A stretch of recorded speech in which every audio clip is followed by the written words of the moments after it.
All right, all right. Grace, mercy, and peace from him who is and was and is to come very soon, I'm certain. This is Rogue Diabetic, and welcome to the Digital Wilderness. So I just wanted to share a video with you that a friend of mine just put up on his channel, Flat Earth Boxer Revived. And I just want to listen to it with you and let it stand on its own merit, and then I'll jump on at the end and maybe add some commentary if I think that I have anything to add. Hello, Makoy. What's up, guys? My name is Kyrie, Flat Earth Boxer, blah blah. So there's something that the Lord showed me in Matthew. A lot of this stuff. I guess this pertaining to the deity of Christ and also the degree to which Hebrew matters in the Bible, and also this notion of Trinitarianism and the Trinity versus oneness versus is Jesus God, is God Jesus the Father, or whatever, and the degree to which there are two different, whether or not Jesus has a will that's distinct from God the Father as they present him, as they describe him.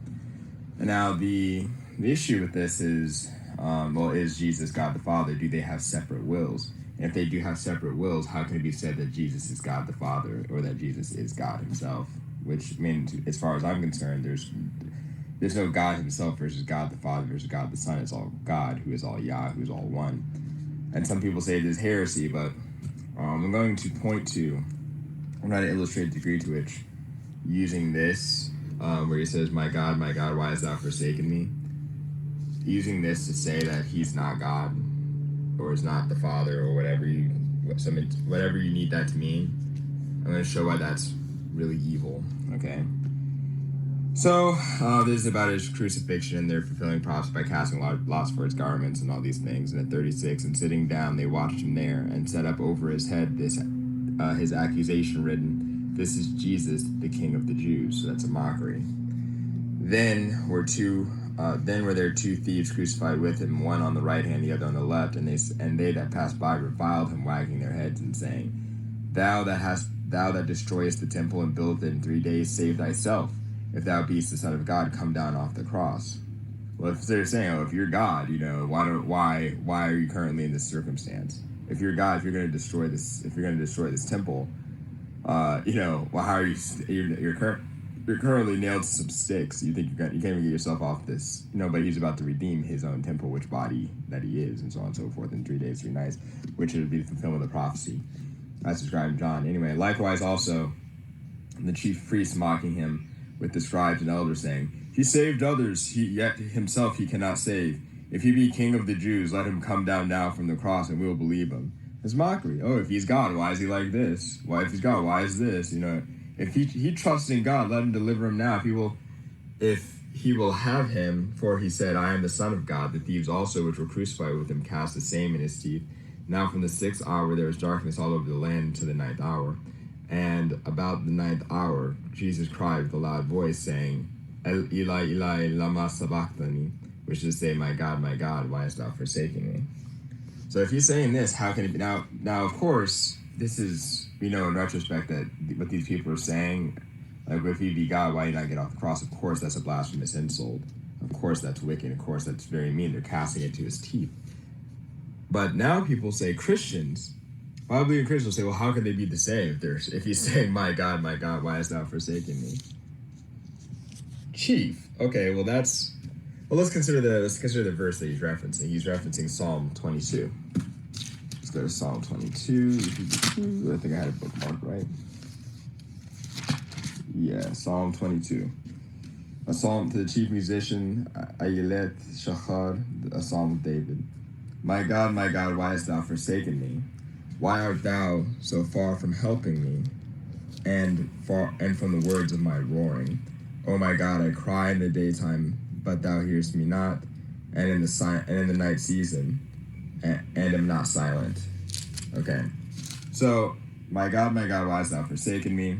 And he goes, that's what Jesus is saying. And he goes, the rest of the verse, why art thou so far from helping me, and from the words of my roaring? Well, let's go here to Psalm 22 in Hebrew. This is Joshua. Let's go to Psalm 22. Psalm 22. Okay, Psalm 22. Here it is in Hebrew. Leminsecha al ayilet chashachar mizmor LaDavid. Minsecha is a song, I think, no, this is the chief musician, on ayilet hashachar mizmor, the song of David, mizmor LaDavid. Ali lama sabachthani rechov meshuati devari sha'agti. So you see here, Ali, my God, lama, which is for what or why. Sabachthani is how you say in Hebrew. Sabachthani is Aramaic actually, and actually it's funny in the oldest translation of the New Testament into Hebrew. This is from 1599. This particular text. Very interesting. The Hebrew New Testament was originally translated from one of the Greek Textus Receptus texts from Erasmus in 1599 as part of Elias Hutcher's 12-language Nuremberg polyglot. In 1817, this present edition was the text was presented and published, blah blah. But yeah, this is from 1599. If we go to that verse in Matthew, where it says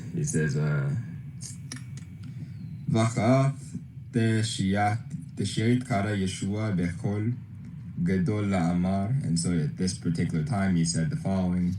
He said in a loud voice, Ali lama sabachthani. That's Aramaic. La'amar, which is to say, Ali lama asbatani, which is what's right here, rendered in the Hebrew as far out of the instead of Aramaic, Ali lama asbatani. And what comes up next after he says, my God, why hast thou forsaken me? He says, why art thou so far from helping me? Which is to say, Rechok Mishuati, and his name is right there, Yeshua. Rechok Mishuati, Davari, his words, and he is the word, Sha'agti, the words of his roaring, because he himself is roaring. He is the embodiment of this, he's quoting himself. Not to say that his flesh is not really literally feeling these things, but even when his flesh is literally feeling these things and wishes that he weren't in these circumstances, as the rule of the flesh is to do, which is why, in part probably why men talk to themselves in their dealings with their own flesh and figure out what they want and what they want to do, whether or not it's pursuant to God and so on. They negotiate with their flesh. And then his flesh, when in torment, can't help but quote the Bible. Ali lama asbatani rechok mishuati devari sha'agti. That's nuts, bro. And then you're going to use this to say, well, if he's God, then why is he calling out to himself? He's quoting himself in the most elegant way you could ever possibly imagine, even going so far as to imply his own name. Like, come on, bro. Leminsecha al ayilet hashachar mizmor LaDavid.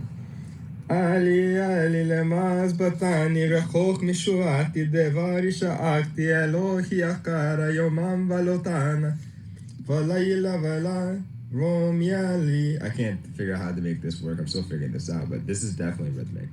In any case, Eli lama sabachthani is Ali lama asbatani rechok mishuati devari sha'akti, which is right here in Psalms. My God, why hast thou forsaken me? Why art thou so far from helping me, and from the words of my roaring? Oh my God, I cry in the daytime, but thou hearest not, and in the night season, and am not silent. But thou art holy, O thou that inhabitest the praise of Israel. Our fathers trusted in thee. They trusted, and thou didst deliver them. They cried unto thee and were delivered, and trusted in thee and were not confounded. And so I don't know. That's just that. And so I just wanted to leave you guys with that interesting little tidbit that Jesus is in fact the my God through whom he was crying out to. And in fact, the next clause of that line literally has his name, Yeshua, me Yeshuati, Meshuati. Right, I hope that was edifying to you. God bless. Have a good day. All right, so just on the issue of whether or not Jesus is God and God is Jesus, there's some other passages that buttress this concept, and John is probably my favorite gospel. It's pretty explicit in John, but in other places too, as Kyrie pointed out. So this is John 10:24 through 31. Then came the Jews round about him and said unto him, How long dost thou make us to doubt? If thou be the Christ, tell us plainly. Jesus answered them, I told you, and ye believed not. The works that I do in my Father's name, they bear witness of me. But ye believe not, because ye are not of my sheep, as I said unto you.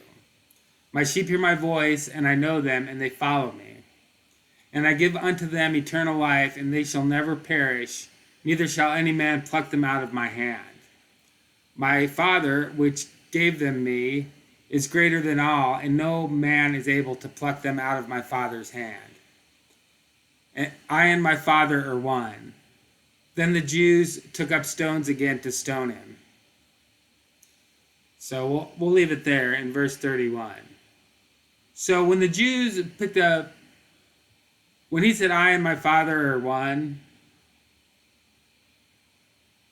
that was him telling them that he was God. And that's why that's why they were going to stone him. Because they didn't believe what he said. Even though what he said was true, that he and the Father are one. But they didn't want to believe that, so they picked up stones to stone him. Okay, so we'll wrap it up with this. Now, this is John chapter 8, 49 through 59, and if you read the entire chapter of John, or the entire chapter 8 of John, it's pretty explicit that Jesus is God. And that's what they understood him to be saying. So in verse 49, Jesus answered, I have not a devil, but I honor my Father, and ye dishonor me. And I seek not my own glory. There is one that seeketh and judgeth. Verily, verily, I say unto you, if a man keep my saying, he shall never see death. Then said the Jews unto him, Now we know that thou hast a devil. Abraham is dead, and the prophets, and thou sayest, If a man keep my saying, he shall never taste of death. Art thou greater than our father Abraham, which is dead? And the prophets are dead. Whom makest thou thyself? Jesus answered, If I honor myself, my honor is nothing. It is my Father that honoreth me, of whom ye say that he is your God. Yet ye have not known him, but I know him. And if I should say I know him not, I shall be a liar like unto you. But I know him and keep his saying. Your father Abraham rejoiced to see my day, and he saw it and was glad. Then said the Jews unto him, Thou art not yet 50 years old, and hast thou seen Abraham? Jesus said unto them, Verily, verily, I say unto you, before Abraham was, I am. Then took they up stones to cast at him, but Jesus hid himself and went out of the temple, going through the midst of them, and so passed by. And if you go back to Exodus chapter 3, 13, and 14, and Moses said unto God, Behold, when I come unto the children of Israel, and shall say unto them, The God of your fathers hath sent me unto you, and they shall say to me, What is his name? What shall I say unto them? And God said unto Moses, I am that I am. And he said, Thus shalt thou say unto the children of Israel, I am hath sent me unto you. So in chapter 8, where Jesus says,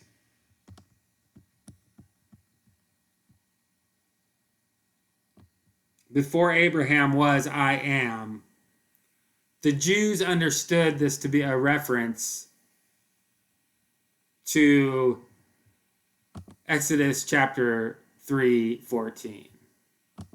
And that's why they picked up rocks to stone him, because they didn't want that to be true.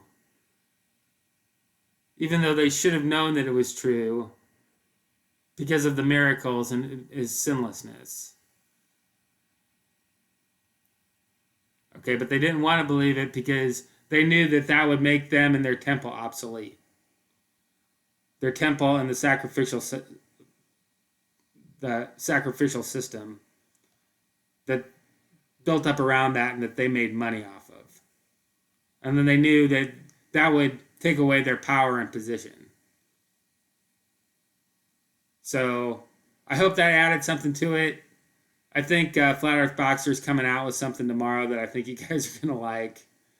So I'll link to his original in the description below.